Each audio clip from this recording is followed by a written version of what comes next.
This video is sponsored by Skillshare, an online learning community with thousands of incredibly helpful classes. Receive a 2-month free trial by going to this link in the description below, and stick around at the end of the video to learn more. There will be spoilers ahead for this episode, as well as the episodes White Christmas, San Junipero, White Bear, Hang the DJ, and the entire history of you. USS Callister is the first episode in the 4th season of the dark sci-fi anthology series Black Mirror. In this episode, we follow Robert Daly, a passive shy nerd who needs to gain some confidence in the workplace. He meets Nichelle Cole, the new coder in the office, and someone who finally admires Robert's code and intellect. When not feeling that great about his encounter with her and the rest of his coworkers that day, Daly goes home and uses a headpiece that is the same model from the episode San Junipero to access the program he created called Infinity, where he lets out his aggression on the digital replicas of his coworkers. After Daly eavesdrops on Cole's conversation, he comes to the abrupt conclusion that he has no chance with her. So he steals Nanette's DNA to make a copy of her and add it to his digital torture chamber. From this point, we follow Cole's digital copy, as we find out Robert is duplicating not just the likeliness of his coworkers, but their actual consciousness. Exactly like the concept of cookies from the episode White Christmas. After finding out Daly is a complete sociopath, Cole and the crew on board the USS Callister need to find a way to get their DNA out of Daly's refrigerator and get their rogue code deleted in order to escape the tyrant that runs this dreadful universe. One of the most common questions I hear a lot of people ask about this episode would be, how does Daly make an exact copy of the person by just using their DNA, since each cookie has the personality and all of the memories of the human we see in the real world? There is no better person to answer that question than one of the writers of this episode / the show's creator, Charlie Brooker. When talking about an earlier version of the script, he explained, Daly had to do 2 things: get the DNA and download the contents of your grain, but it was just too much business. For anyone needing a quick refresher, a grain was the name of the implant from season 1 episode 3, The Entire History of You. The grain was a device that allows you to record every second of your day and every detail you experience, giving people the ability to play back their memories from any moment in time. Combining this with the DNA would make the duplication more believable, but as Brooker continued to explain, eventually I went, oh sod it, let's just say he gets their DNA and grows them all in a magic machine. When Shania says, whatever, it's a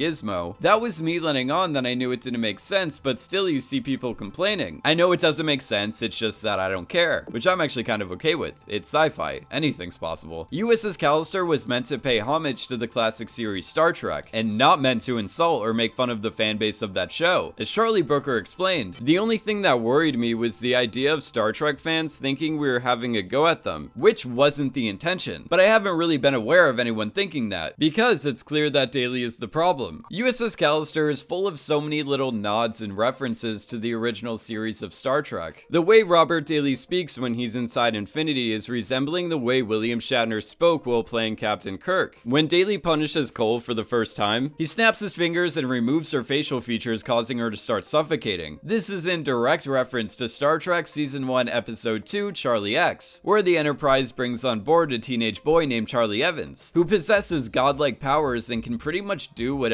he wants. Towards the end of the episode, Charlie starts turning people into lizards, freezing people in time, and rapidly aging people. During this spree, he comes across some of the crew laughing, so he uses his powers to silence them, and one woman gets her face erased just like Cole. The way Daly kisses Shania and Elena is very similar to the famous kiss between Kirk and Uhura from the episode Plato's Stepchildren, which was actually the first interracial kiss on American television in the year 1968. But I'm not here just to talk about references and Easter eggs, like how the company Callister is on the 13th floor, in reference to the film titled The 13th Floor, where a large part of the story revolves around a virtual reality experience, or how the brand of milk Robert Daly is drinking is named Raymond's Milk, referring to Raymond from the episode Men Against Fire. The actor who plays Shania, Michaela Cole, was also in Season 3 Episode 1 Nosedive, as that stuck-up airport stewardess. Okay, but seriously, I'm done. Moving on. It's almost impossible not to compare USS Callister to hold on one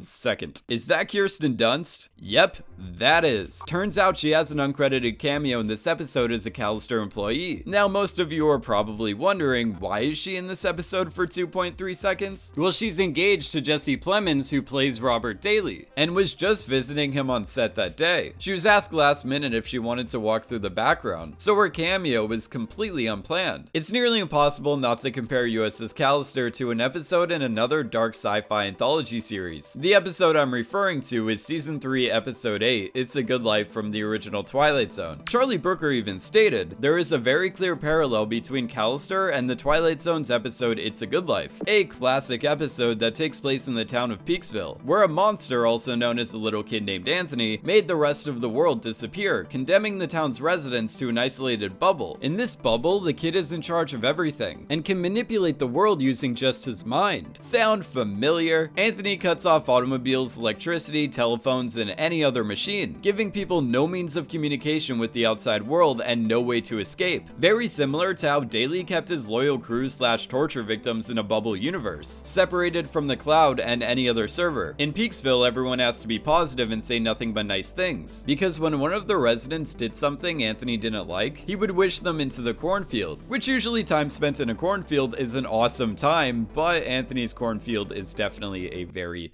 bad thing. The cornfield is like how Daly would send the cookies of his coworkers to other planets, as Shania talks about Jillian from marketing on the planet Rennick, saying this universe is littered with things like her. And speaking of planets, the two planets mentioned in this episode are named Rennick B and Skillane 4, named after Victoria Skillane and Ian Rennick from the episode White Bear. In Peaksville, when people do something Anthony doesn't like, he may also turn them into a grotesque walking horror, similar to how Daly turned Shania and Jillian from marketing into grotesque looking aliens. So the residents have to play the part of being happy for their captor, like how Daly's crew has to put on a show for him. Another similarity between Anthony and Daly is that they're both monsters in disguise. Anthony appears to be just a boy living in Peaksville. No one would suspect a 6-year-old of being that evil and capable of such terrible things. And in any other story, Robert Daly would be the underdog, as he is treated terribly by his coworkers. We sympathize with him from the moment he exits the elevator. He is co-owner of the company but has to use his ID badge to get in, and when it doesn't scan, the receptionist Elena doesn't care at all, as she is captivated by her phone using the same dating application Amy and Frank used in the episode Hang the DJ. We don't expect someone who appears so passive to be such a dreadful human being. Charlie Brooker further commented on the similarities by saying, in our story, Daly's an overgrown boy rather than a literal one. They're both stories about superpowered tyrants. Daly foolishly kept his system connected to the outside world, and a wormhole appeared as an uplink to the Christmas update. The crew initially thought that if they go through the wormhole and hit the firewall, it would delete the rogue code and they would cease to exist and be free of Daly's control. They blackmail real-life Cole into stealing the DNA and replacing Robert's device with a faulty one to buy them enough time so they can fly into the wormhole and delete themselves. However, they exited through the other side of the wormhole, and because they were no longer in the bubble universe, the crew on board the USS Callister was able to make contact with the cloud, which gave them the Christmas update, removing the Space Fleet mod while upgrading their ship and clothing with the modern textures of Infinity. And because of this, the firewall was able to detect Robert's rogue universe and began deleting everything in it. Going back to the moment Shania was talking about Jillian from marketing, she explained this universe is littered with things like her, poor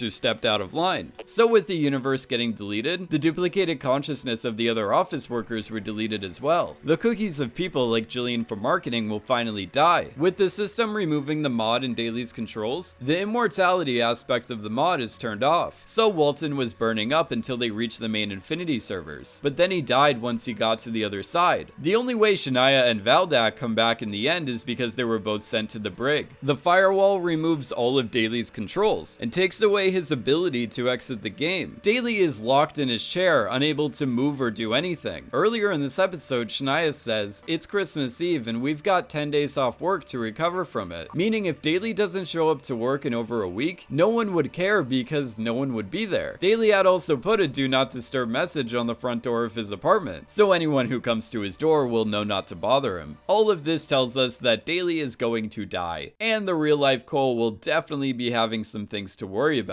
Daly and Cole suffer from the same fundamental flaw, as they are both very passive in the real world. Yet when in the program Infinity, they find their ways to empower themselves. Throughout the episode, we see how much Daly wanted the respect and admiration of his coworkers, but he didn't do anything to try to earn it. He doesn't take care of himself, doesn't work on his appearance or attitude. He's also known around the office for staring at women, long enough to make it inappropriate. Walton even says to him, "You're CTO, don't ask anybody anything. You should be telling people things like I'm telling you right now. You can tell Walton has been fed up with Robert for not being able to take charge for a while now, so Robert has people in his life pushing him to be better, even if it is more aggressive. But Robert has a false sense of entitlement. He expects things to just come to him because he created really great code that launched the company Callister, punishing anyone who doesn't treat him with the respect that he thinks he deserves but hasn't earned. After just 2 conversations with Nanette, he spies on her chat with Shania and finds out that Nanette isn't into him in a romantic way, even though she just met him. Instead of working on his people skills or getting to know her better, Robert gives up on her and very quickly decides to torture her in a digital world, letting this fantasy just give him an outlet to deal with his problems in his own messed up way, without ever confronting them in real life, which only worsens his flaws and overall control on the outside world. When Aaron Paul makes a voice cameo playing Gamer691, also known as the King of Space, he threatens the crew on board the USS Callister, telling them to get out of his quadrant or they'll get blasted. The crew leaves and Gamer691 is left alone. He sighs while saying to himself that he's the king of space. In this moment, we see the epitome of who Robert really was. Just an entitled, sad, angry gamer who finds some fulfillment in his life by ruling a small portion of nothing. USS Callister is the deconstruction of old sci-fi shows like Star Trek, and all of those outdated tropes and cliches from that time. From small things like how the buttons on the control board don't mean anything to much more prominent conventions like the damsel in distress. And speaking of conventions like the damsel in distress, sexist and misogynistic tropes from that outdated culture are being dismantled in this episode. Daly's created a realm that's a recreation of an old TV show that he claims is visionary. As I mentioned before, this episode is not singling out Star Trek or hating on Star Trek in any way, but by reskinning Infinity with the Space Fleet mod, an old show Robert is obsessed with, it's one of the biggest indicators that Robert is continuing these outdated ideologies of a previous generation. Nanette chuckles when she looks at the Space Fleet poster saying mini-skirted damsels, something that Robert kind of defends. And when in Infinity, Robert makes her and her other female co-workers wear the same impractical outfits. He doesn't give the women any weapons when they're on Rennick, and he prefers that women walk in this nonsensical way. There's even that moment where he defeats Valdak by saying, "Over there, a naked lady." Like, that's the big line for how to defeat the villain, with the distraction of a woman's body. Daly becomes a male superior, taking advantage of female subordinates by making each one of them kiss him, and if they refuse, they'll receive violent backlash for it. In real life, Robert perceives himself to be inferior to his male co-workers as he is emasculated in his office. He feels inadequate when it comes to women and relationships. That's why he creates a wholesome universe. He takes away the areas that make him feel the most powerless. Cole is destroying the role of the damsel in distress, something that Daly was forcing her to be. When Nanette was talking about her previous job having a toxic work environment, she mentions that her boss was a major league bully, most likely just leaving that situation without standing up for herself. Now in Infinity, she faces another self-entitled tyrant, but this time she uses her intelligence and coding skills to be the hero, opposite of Robert, who uses his coding skills and intellect to become the villain, as he hypocritically preaches the belief system of Space Fleet while going against everything it stands for. Cole turns out to be a real Space Fleet captain by taking control of the situation and empowering herself to become everything Daly wanted to be in real life. The actor who plays Cole, Kristen Milioti, commented on this by saying, "In the office world, she doesn't allow herself to speak her mind. There's a moment when Walton puts his hand on her back and she just wants to be left alone to do her job. Whereas in the space world, she'd have karate chopped his arm off. The vintage set design, wardrobe, and cinematography get replaced with a modern look. The warm, saturated color palette is removed, and everyone's impractical uniforms are replaced with something more appropriate for space travel. The new ship's interior with added lens flare is no doubt recreating the look from the new J.J. Abrams Star Trek films, fully bringing us out of the old-fashioned world and into the next generation, leaving behind these outdated ideologies. In the end, the crew on board the USS Callister willingly become the kind of space fleet crew they were previously forced into being. This episode started as dark and hopeless, but by the end it was brighter and optimistic. With the same tone as an episode of Star Trek, they dismantle the old conventions but rebuild everything with a new outlook, creating something that is actually for the betterment of the universe and for the betterment of life itself.